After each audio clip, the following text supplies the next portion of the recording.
work preserves horror. Your special effects work preserves horror, the feeling that the monster exists in the world with us. I'd love to start with the philosophy behind that. So why making something tangible and real matters? The craft, the weight, and the legacy behind special effects is you've worked in moments where practical effects have been dismissed for digital, resurrected and kind of brought back, and also fought for. What keeps you committed to the physical craft of special effects?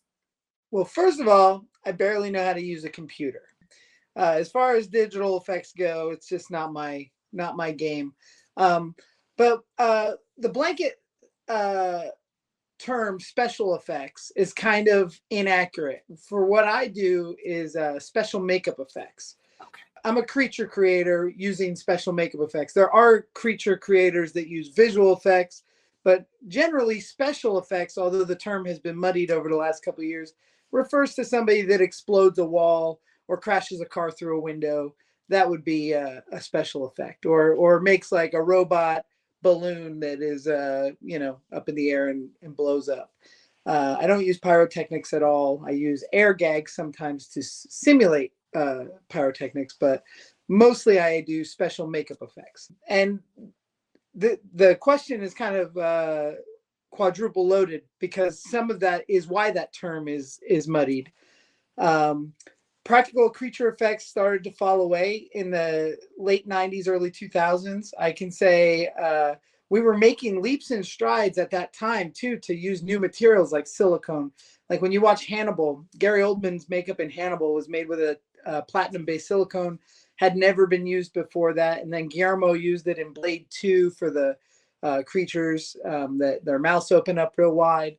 And then right from there, it kind of started getting muddy with computer generated effects really taking over. Everybody saw Star Wars Episode 1 in 99, and with Jar Jar was a fully animated character. He was no sculpture, no mold, no prosthetics. And the same thing with Gollum there in early 2000s in Lord of the Rings. But with new technology and new tools, everybody likes to jump on board, right? And then everybody is like, oh my gosh, makeup effects is over for good, because they're making these cartoons that run around. And I worked at a company called WM Creations, and we got drafted to work on Polar Express. I shouldn't say drafted. We got hired to work on Polar Express, which is a full digital movie. But those makeups that Tom Hanks plays like 6 or 7 different characters, they were all sculpted, molded, and applied to him, and he motion captured. So makeup effects artists like myself were still involved early on. I didn't apply those makeups. I did help make the molds and run some of the pieces, but they were mostly, if I can remember correctly, sculpted by a guy named Greg Smith, and they were molded and run by Chris Burgoyne and a couple guys. But we all kind of came together and worked on Polar Express. And I remember everybody saying, this is the death of makeup effects. You guys are aiding in its murder, and it's just technology. It's just another tool, but it's not my tool and it's not my art. And so the reason that I strive so strongly to preserve the art of history and makeup effects, practical effects, rubber monsters, through my company, Tom Devlin's Monster Museum, through the artwork that I continue to make and showcase, and the movies I work on where I do make rubber monsters, is because if there's not kind of a guard sharing that information with the youth, it's gonna be forgotten. People won't know who Jack Pierce and John Chambers are, and eventually Rick Baker and Stan Winston. So it's very important, because this art that we had was cutting edge from like 1968 to 1998. There was just foam latex practical effects. We saw some stuff in the early 90s with James Cameron's Terminator 2 and The Abyss. And, the innovation has always been headed towards computers. And now, watching all the visual effects artists, the computer guys, are scrambling the same way that my people were in the early 2000s, because the advent of AI that is now taking their jobs. but it's just another tool. It's just another progression, and we will always remember ILM and for what they've done, and Dennis Murin and some of these guys that I think we'll start to know more names in the visual effects world the way we do practical effects now, because it's all going to become history, you know. Now, let me jump ahead just a little bit to history, since you mentioned stuff about horror history, how you curate, the Tom Devlin Monster Museum. And I want to touch on a point here because, yes, I don't think that people realize how much history, or like you mentioned, names like giants in the field, how much would be lost if we don't preserve it. When it comes to horror history and makeup effects history, monster history, creature history, what do you feel is the most urgent to protect? The craft as a whole for me, because so especially when I was a kid, like in the early to mid 90s, the general public didn't know who different effects artists were and what they were responsible with. Nobody could tell you that V. Neil did Beetlejuice's makeup, except for like a mega film geek. Now it's kind of common knowledge that makeup artists create creatures and also do beauty makeup for stage and theater and movies and television. But the art as a whole, I mean, my career as it stood or stands was birthed by an actor, really. I mean, Lon Chaney Sr., who was in the silent film era, started making monsters out of his own little makeup kit, because back then they would do their own makeup. And so he would turn himself into the Hunchback of Notre Dame or the Phantom of the Opera. He was known as the Man of a Thousand Faces, probably one of the most important figures, because that's the birth of our industry. And then you jump ahead into the 30s, from the 1920s to the 30s, and then we have the studios. So you got the studio head makeup artists like Jack Pierce, who created Frankenstein's monster, the Mummy, the Wolfman, the Bride of Frankenstein. He designed Dracula's makeup, all the universal monsters. When you think of the word monster, Jack Pierce was the figurehead, this artist, this man in a white smock that a lot of people don't know until the internet came around. A lot of people didn't know who Jack was. And as the technology changed, and he went from building the characters on people's face with raw material to sculptures and molds, he didn't take on to that new technology, but a guy named Bud Westmore did, and the Bermans, and these people took over. Bud and Perce Westmore took over the studios as far as monster makeups, from the Munsters to Star Trek. I mean, the Westmore dynasty is huge. And then, you get to the 80s, and then all the monster kids come out. You got Stan Winston, Rick Baker, Rob Bottin, Steve Johnson. Like, the names are huge. And those guys were the rock stars of makeup effects. That's when Fangoria and Gorezone were big. And we would read about the monster maker, Rick Baker, and everybody wanted to be him. And then Tom Savini, of course, the man who innovated Blood and Guts and taught, through his books, Grand Illusions. That's where I found my passion for wanting to do this, how to sculpt masks and how to make air gags that were slit throats or severed heads. And so in the 80s, it was the rock stars. And in the 90s, when all of us got there to do it and we were ready, then CGI came, and then it was like, okay, so now it's only the strong survive. We have to fight, because there's more enthusiasts than there ever was jobs from like 99 on. You really had to be the best of the best. And you'll see that, like, when you watch these movies, man, the makeup effects artists that are in, they're all, whether you know their names or not, those guys are all the best of the best. Yeah, but I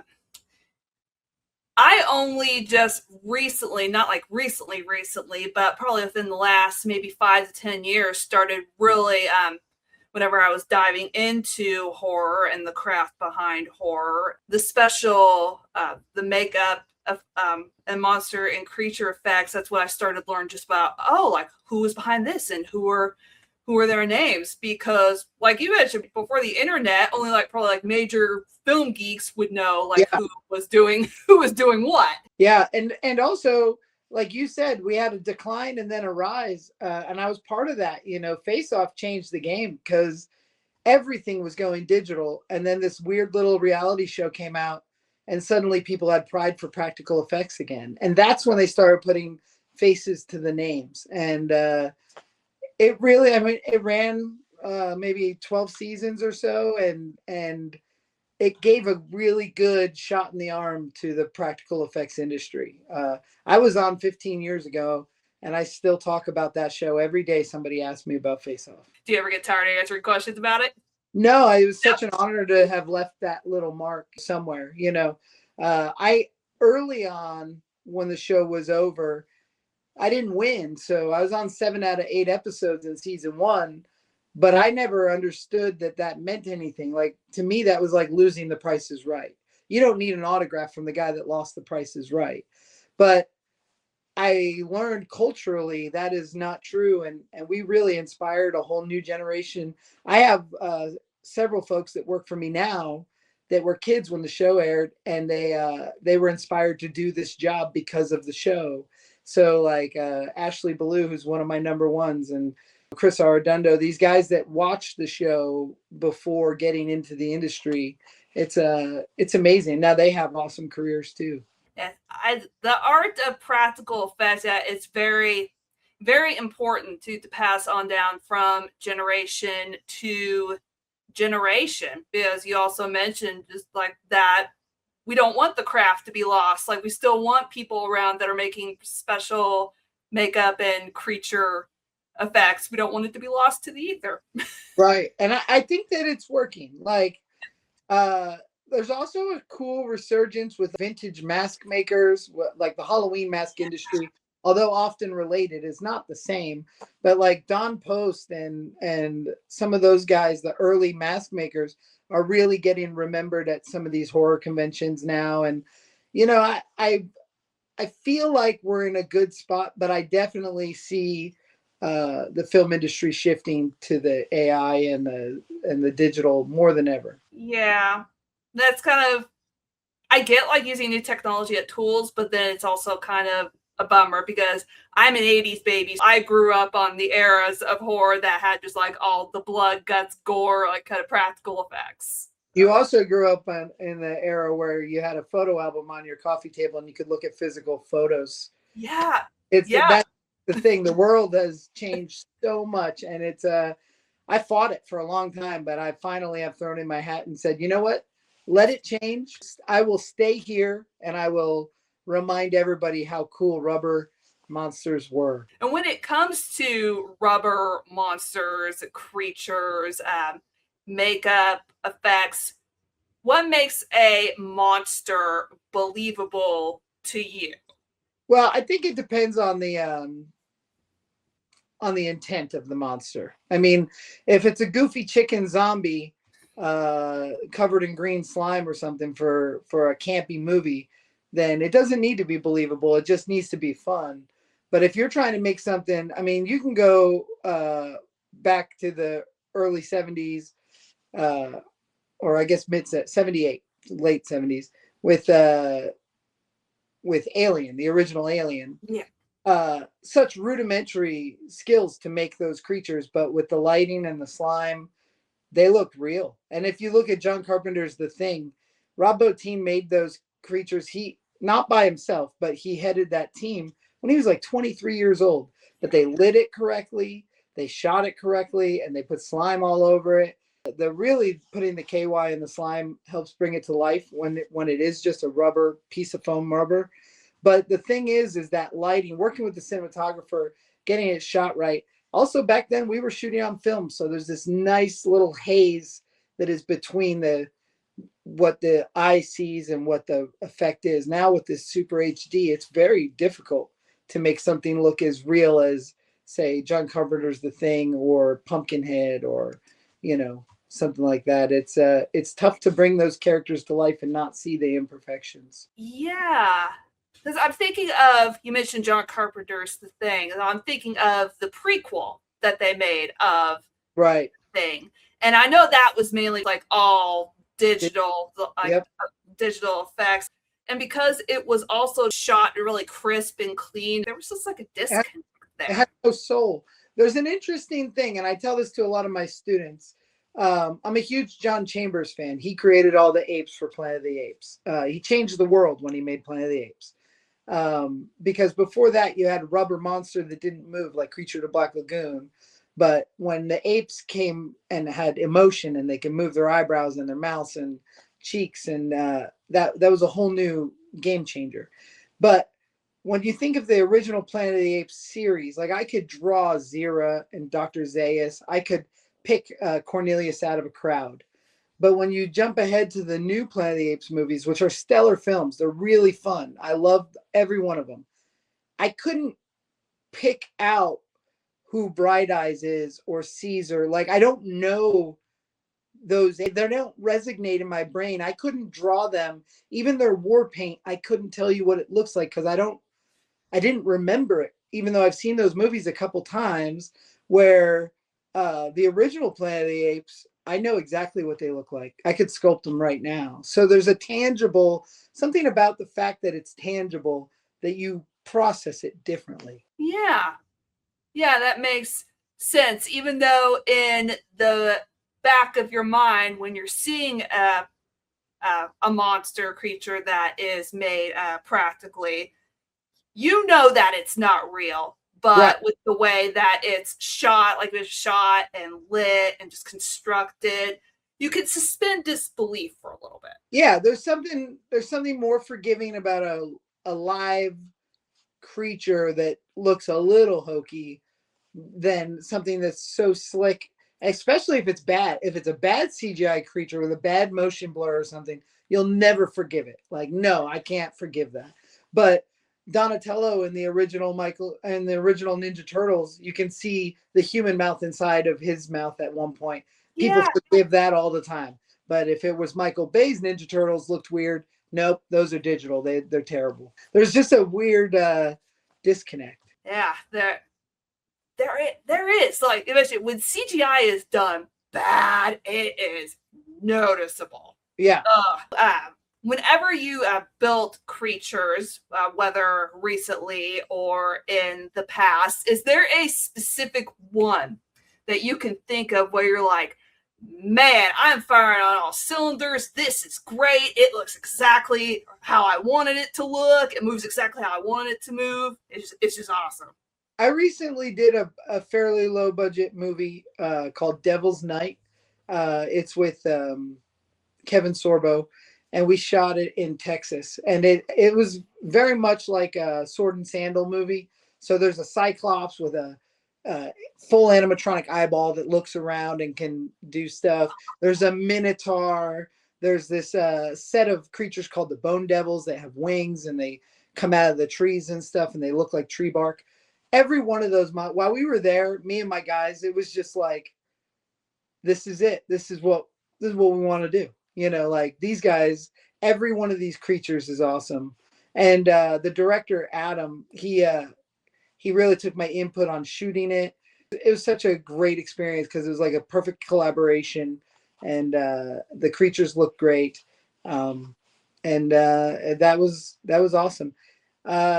Another one that comes to mind in 2007 or 2009, I can't remember, somewhere back then. I did a show called Lo, and it's I think it recently went streaming again. But there's this white. It was one of my first times using silicone prosthetics, gel filled prosthetics. And there's this white demon called Lo, and the way he moves into the light was so beautiful. And like at that time, especially, I was like, this is exactly what we're supposed to be doing right now. And I could probably guess as a creative myself that whenever you get in the zone, whenever you're making creatures and you're just like blocking everything else out and you're just doing your thing, that it must feel really cathartic in some way. Yeah, I mean, it's like time travel too. Like you lose hours, you're just going.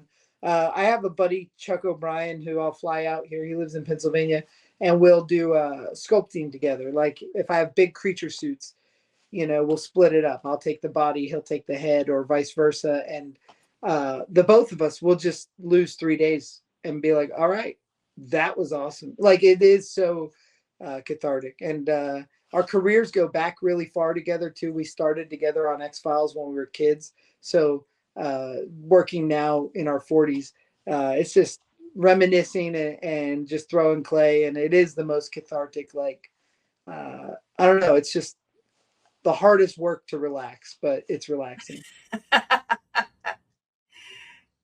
And whenever I'm thinking about monsters, I'm going to go into the more philosophical side of it for a second.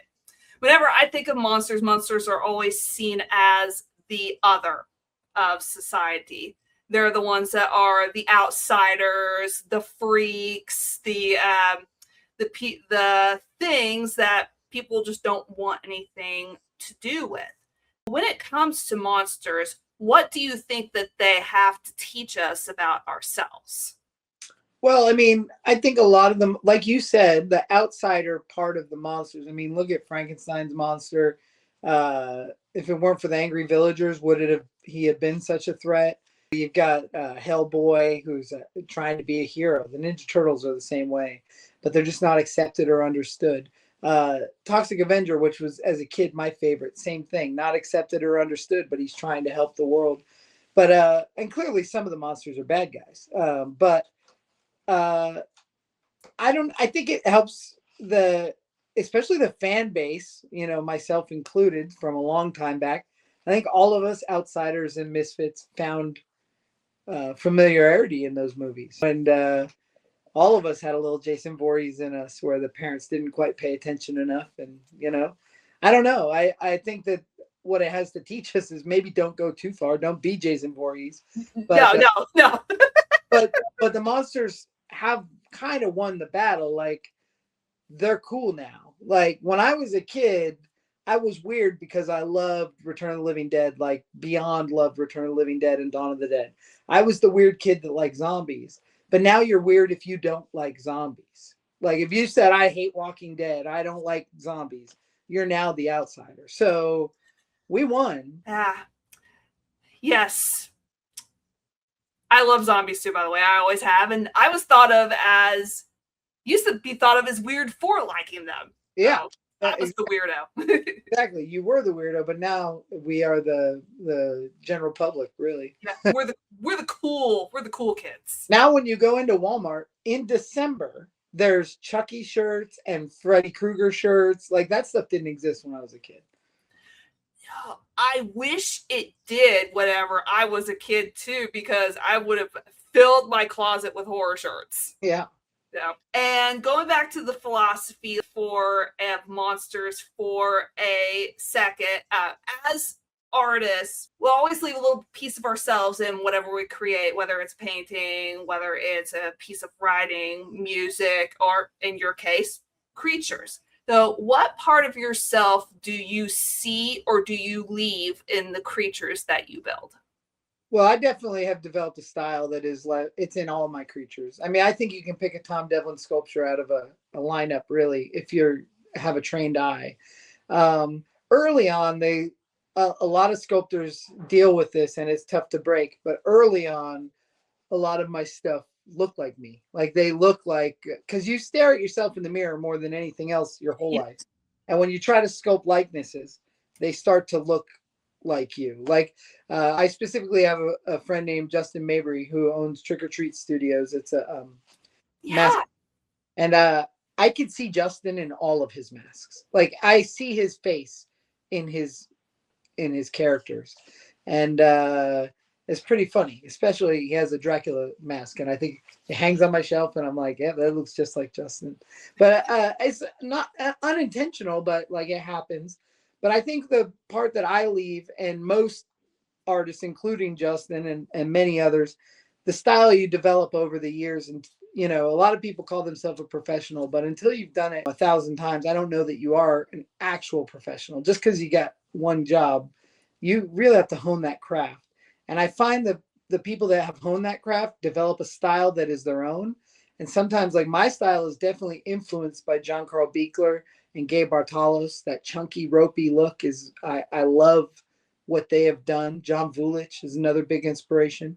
And, but when you look at a Tom Devlin sculpture, you can see those influences, but it is clearly my, I have this very unique look.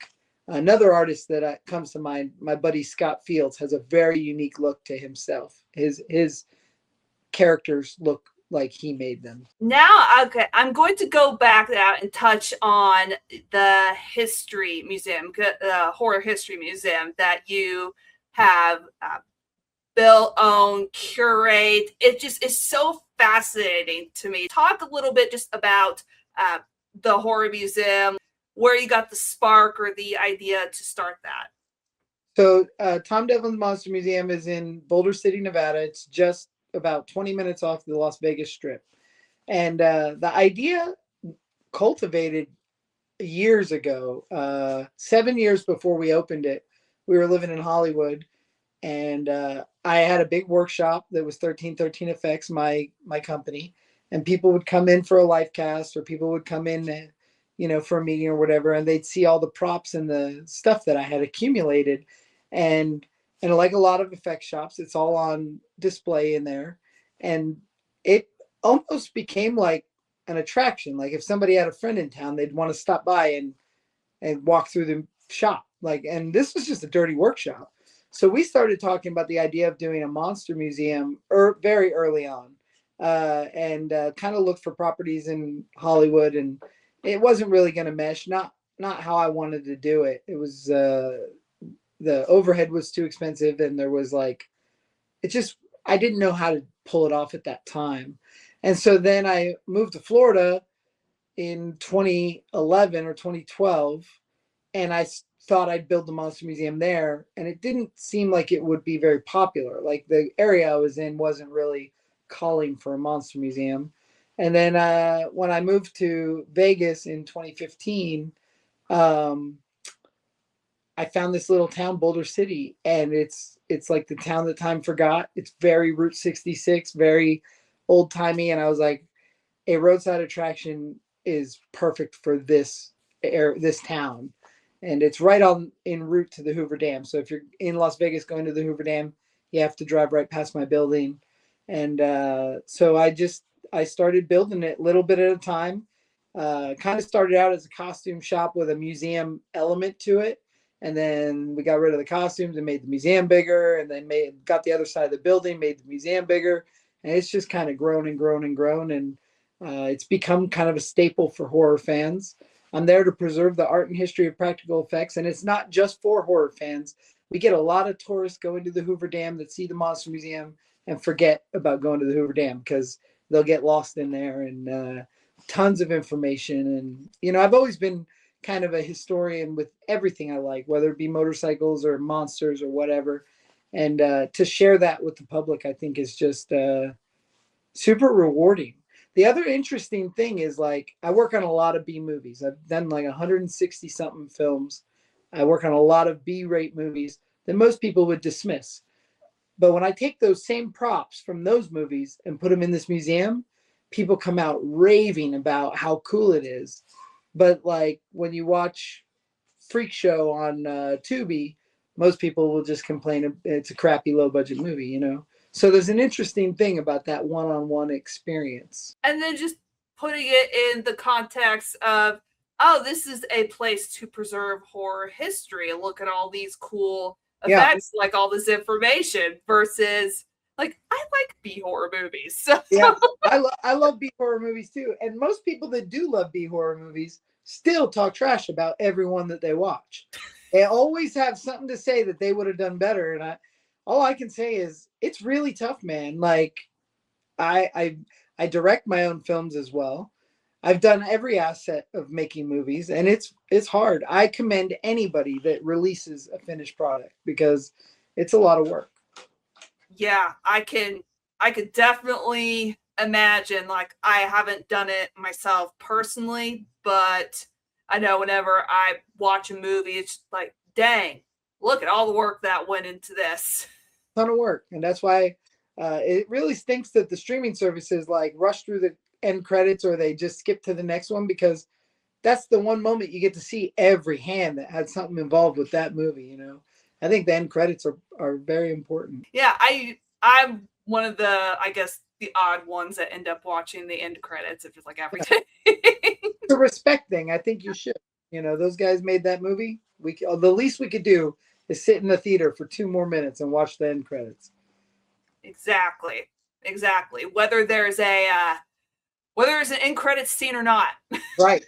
That was brilliant, though. That was a great way to rope people into sticking around, because I think that was brilliant. Yeah. All right. Now I have to ask, you like horror, you like making creatures, but what is one thing that really scares you? I mean, in real life, like one of my kids getting deathly sick, like getting a disease or something, that's a terrifying thing to me. I'm not really afraid of much. Like, really losing my family members is and I'm not actively afraid of that, but it would ruin me if it happened. Yeah. Oh, that made me think about like my family and just like, yeah, like that would be really sad. Like I love him. I don't want anything to happen to him. And as one last final side note, I have to ask, what movie, whether it's horror or not, do you feel is just like the gold standard for practical effects, practical makeup effects, creature effects? I love Monster Squad. Monster Squad's one of my favorite. I think the monsters are done incredibly in it. It's one of my biggest inspirations. John Carpenter's The Thing is incredible. Gold standard. Hold on. Legend was great. Some of the best practical effects ever. Yeah, I'd probably say Legend. The Tim Curry movie with Tom Cruise. I love that movie. I always get so excited whenever people know about it and want to talk about it.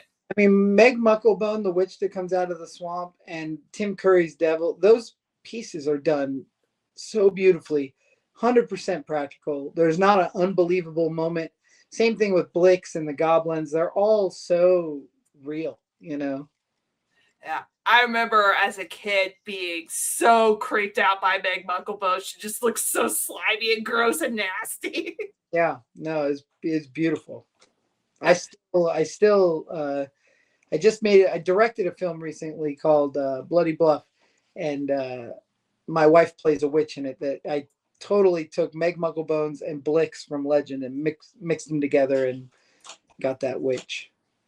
Oh, wicked. Well, this was a very nice talk. So I want to thank you, Tom, for coming on to Retro Horror School Talks. I want to thank you also for what you do with your museum and for just keeping horror history alive, keeping the physical languages of the genre alive. It's very needed. Well, I appreciate you having me on, and I appreciate you letting me help spread the urgency for people to remember those great times in film and, maybe watch it a little bit differently next time. As a final plug, tell people where they can find you on social media, and then again, tell people if they want to come and visit your museum, where can they find you? So Tom Devlin's Monster Museum is on Instagram, Facebook. I'm sure it's on Twitter and the rest of those. I just don't know how to use any of that. And then the physical museum is located right outside Las Vegas. So if you're coming to Las Vegas, which everybody does at some point, make sure you take a trip to the Monster Museum. It's just about 15 or 20 minutes off the strip, depending on where you're staying. All right. Class is dismissed, everybody, for now, but I will see you next time. Bye. Thank you so much for watching this episode of Retro Horror School Talks. Please like, subscribe, and share this episode with anybody that you think would enjoy just a very awesome, relaxed, laid-back conversation about horror. And if you're curious about past episodes of Retro Horror School Talks, I will be throwing the link up to them somewhere.